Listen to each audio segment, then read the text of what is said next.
Sexta-feira, 31 de julho de 2026, hora do Café com Cossenza, que entrega tênis fresquinho toda manhã, sempre com informação e opinião embasada e filtrada na temperatura certa.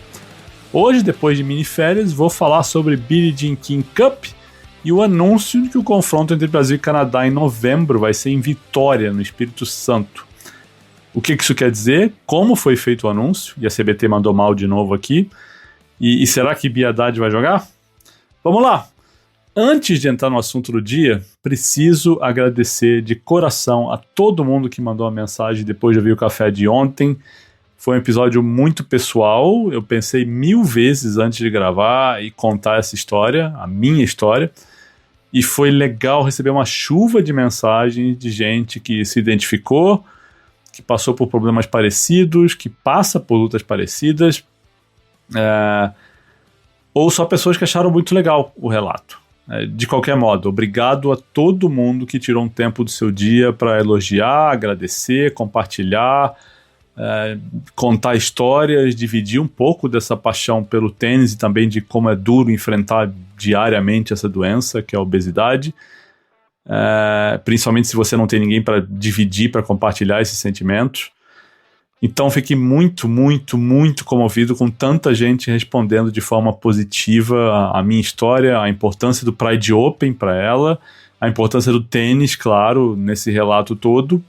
Então, abraços e beijos para todos vocês são foda. E se você ouviu isso aqui e não entendeu nada, vai ouvir o café de ontem para entender. Mas vamos de Billie Jean King Cup. Então, a notícia é a seguinte, a CBT anunciou ontem que o confronto entre Brasil e Canadá será em Vitória, no Espírito Santo, nos dias 20 e 21 de novembro. O comunicado da entidade diz que, abre aspas, a definição da sede levou em consideração as condições técnicas e esportivas necessárias para proporcionar à equipe brasileira a melhor preparação possível para o confronto. Fecha aspas. Guardem essa frase aí porque já voltaremos a ela. Esse confronto ele vale pelos playoffs da Billie Jean King Cup e quem vencer joga os qualifiers em 2027. Ou seja, começa o ano que vem na primeira divisão, com chance de ser campeão. Quem perder disputa o zonal no ano que vem, e que foi o zonal que o Brasil disputou esse ano na Colômbia, se não me engano, com outros países do continente. Uma segunda divisão para todos os efeitos. Mas voltando ao anúncio da CBT, depois de falar sobre essas condições técnicas e esportivas necessárias, que eu citei agora há pouco, o texto tem 8 parágrafos sobre o Espírito Santo, que também vai sediar um grande evento de beach tênis, frase do presidente da CBT, do presidente da Federação Espírito Santense, agradecimentos ao governo estadual, ao governo municipal, um monte de blá blá blá, rasgação de seda política. E até aí tudo bem, né? Tudo leva a crer que a CBT achou quem pagasse a conta pelo evento, e aí tem mais a que agradecer mesmo, né? Ainda que seja demais fazer isso em 8 parágrafos num comunicado. Mas vá lá, né? O que não pode é ter um comunicado com tudo isso de rasgação de seda e não dizer onde vai ser o confronto. Né? Vai ser em Vitória. Mas em que lugar de Vitória? E qual vai ser o piso? Né? E não, isso não estava no texto enviado pela CBT. Né? Aí vai ter gente dizendo, lá vem o Alexandre, ser chato de novo. E eu vou ser chato toda vez que a entidade que rege o tênis brasileiro não fizer o básico. Né? Como é que solta um comunicado sem citar o essencial? Onde vai ser o confronto? Em que lugar de Vitória? Qual é o piso? É duro? É indoor? Outdoor? Mas ok, eu fiz o meu, entrei em contato com a assessoria de imprensa da CBT e consegui a informação que chegou para mim às 10h36 de ontem. Ainda bem que eu gravei tarde esse podcast, falando 10h36 da noite, 22h36. Mas os jogos vão ser ao lado do Shopping Vitória, onde vão construir uma arena. Vai ser uma quadra de saibro. Ou seja, uma quadra de saibro provisória. Não tem problema nenhum quanto a isso, né? Se as jogadoras e o capitão estiverem de acordo, maravilha. E considerando que a gente já viu escolhas bem questionáveis recentes, né? Saibro em Vitória, ok, né?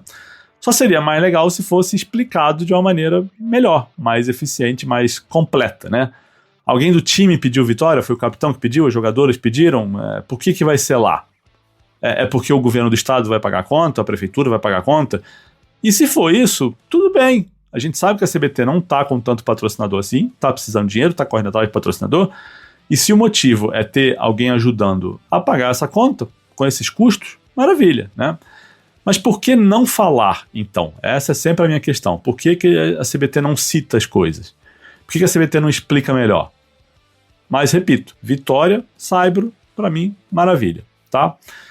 A dúvida que eu tenho aqui agora é a seguinte, né? Beatriz Haddad Maia vai jogar? Parece cedo pensar sobre isso agora, porque faltam 5 meses para o confronto, mas será que está cedo mesmo? Né? Antes de ir adiante, tá curtindo o café?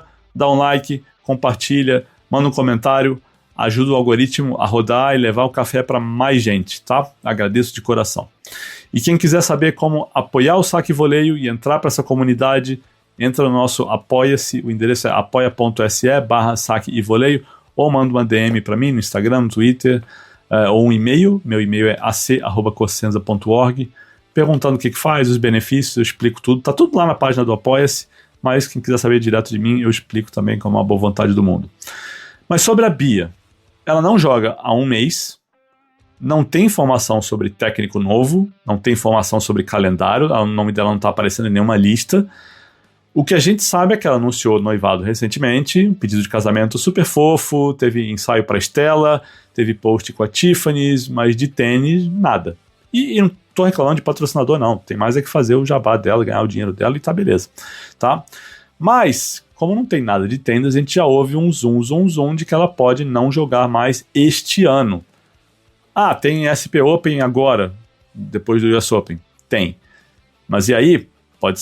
Pode parecer paranoia minha, mas uma colega jornalista, não vou dizer o nome dela porque não pedi autorização e não quero de repente causar um problema aqui, mas essa pessoa me mandou uma mensagem de um post patrocinado, um post no Instagram, patrocinado pelo SP Open, um post desse de venda de ingresso, e essa imagem não tinha foto da Bia.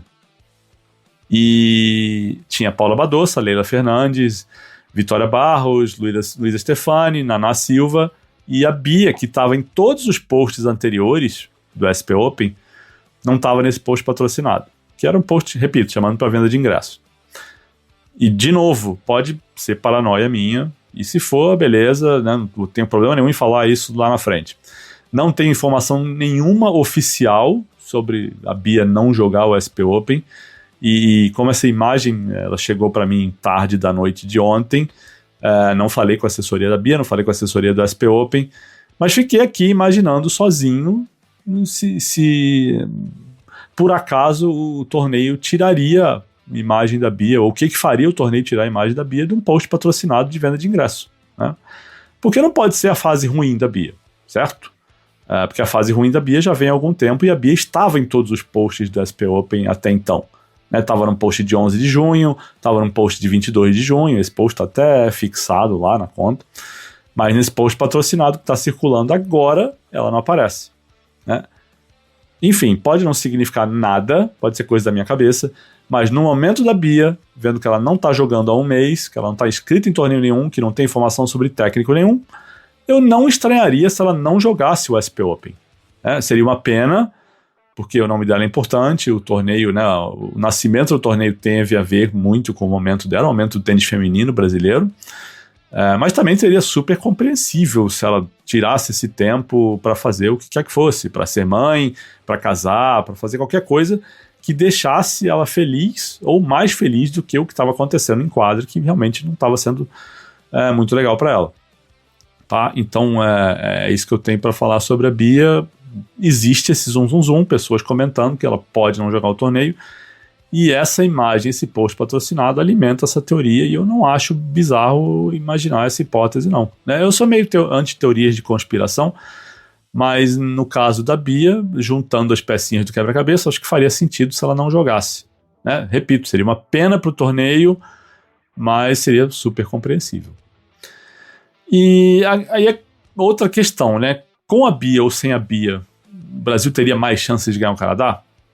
Eu acho que com a Bia as chances sempre aumentariam, porque a Bia em fase ruim, eu acho que ainda tem um potencial para jogar bem muito superior ao resto do time, né? Foi uma crítica que eu sempre fiz, que o Brasil não tinha e não tem uma número 2 confiável para ganhar jogos de nível WTA.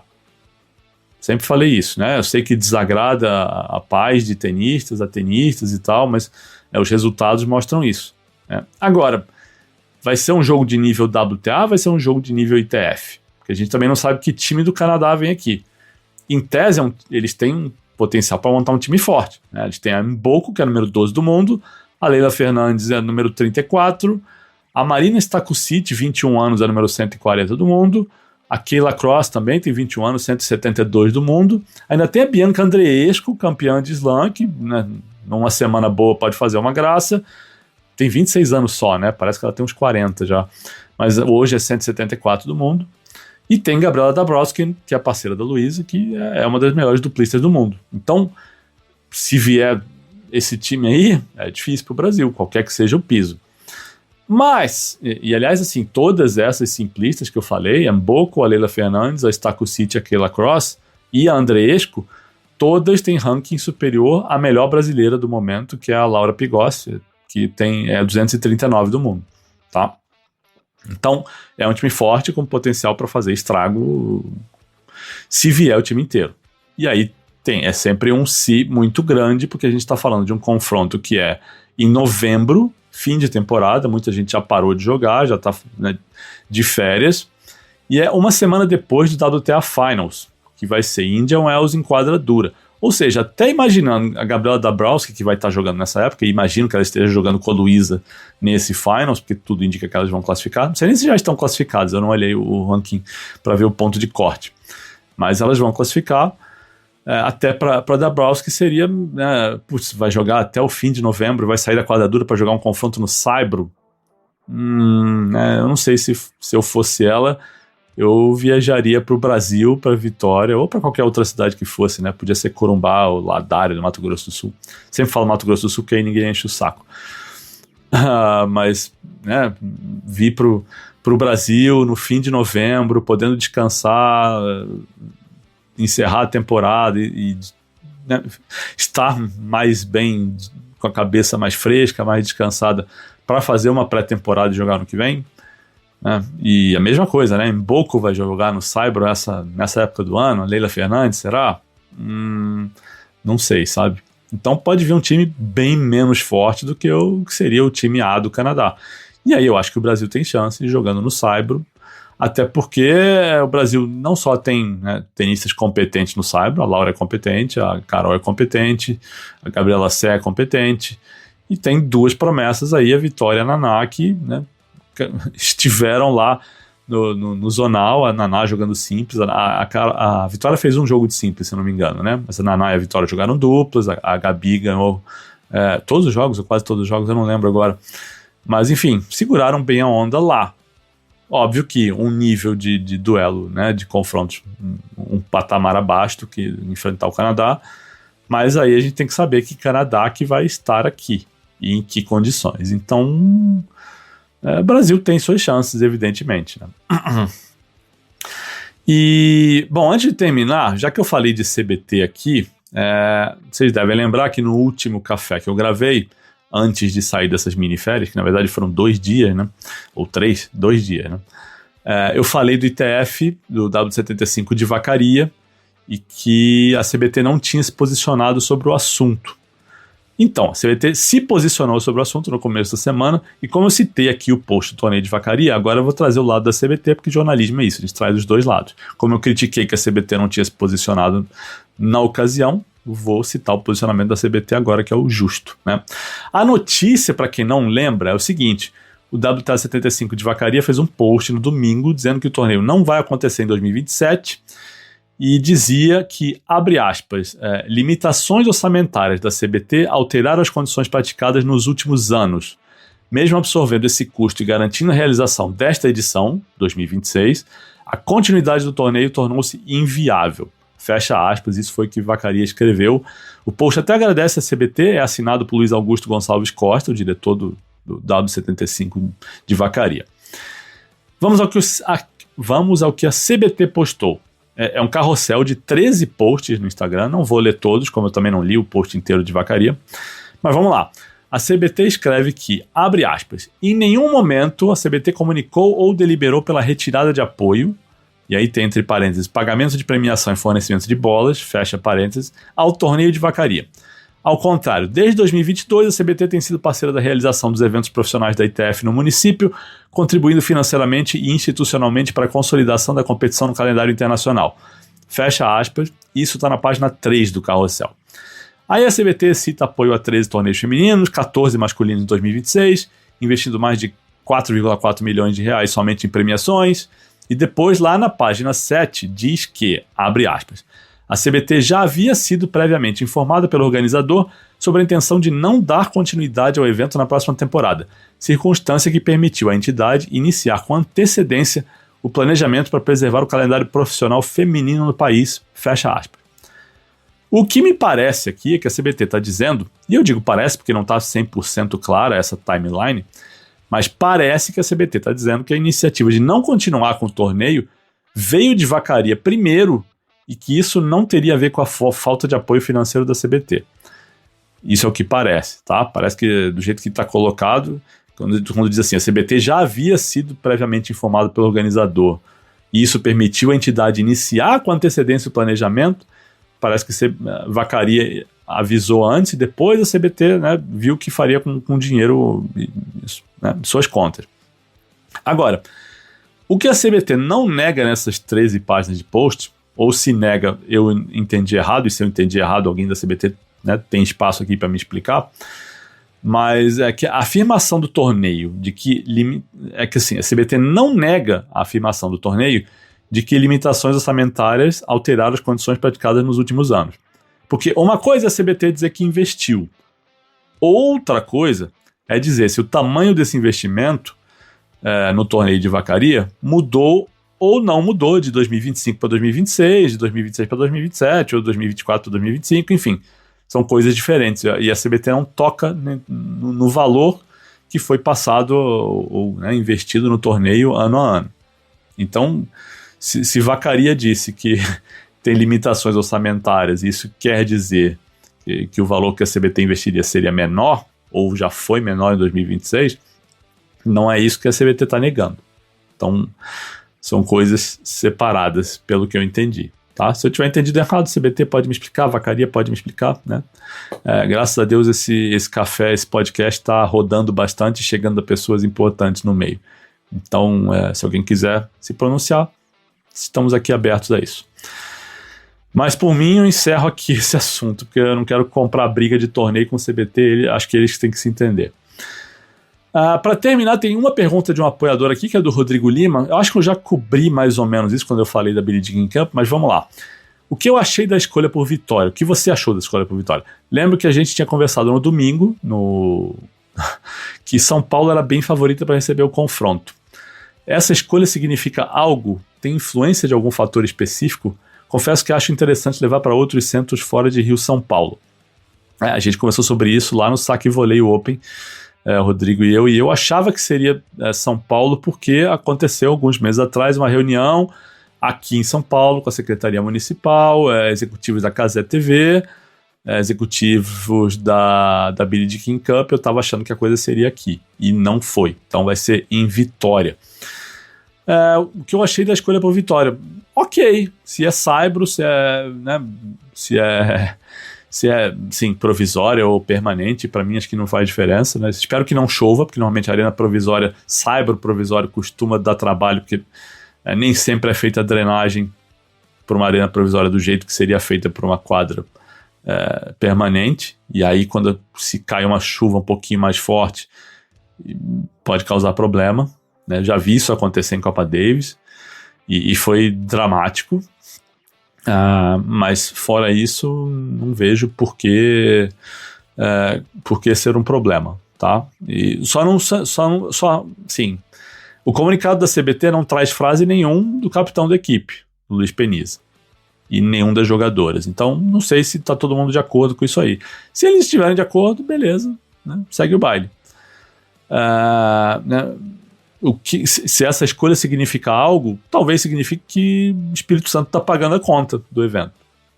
A CBT não deixa isso claro, como eu falei no comentário anterior, mas é o que me parece, né? Até pelos 8 parágrafos destinados a um dirigente falando do Espírito Santo, presidente da federação agradecendo a CBT e tal. Não me incomoda, mas eu gostaria que alguém tivesse sido mais específico, né? Quem vai pagar, quanto vai pagar, enfim, né? E quando você diz que acha interessante levar para centros fora de Rio São Paulo, eu também acho, não tem problema nenhum não. Acho que é legal ter confrontos em qualquer lugar que seja em Corumbá ou Ladário. Aliás, eu adoraria que fosse em Ladário, teria um pretexto para voltar lá. Mas é isso, gente, ficamos por aqui. Eu volto amanhã, acho que já com a chave de Montreal sorteada, então a gente vai poder falar de João Fonseca, de quem ele pode enfrentar na primeira rodada, de quem sobrou no torneio, de quem não desistiu, do que acontece com esses 1000 do Canadá, que a coisa tá feia lá. Mas é isso que provavelmente teremos no café de amanhã. Beleza, gente? Uma ótima sexta-feira para todo mundo e um abraço.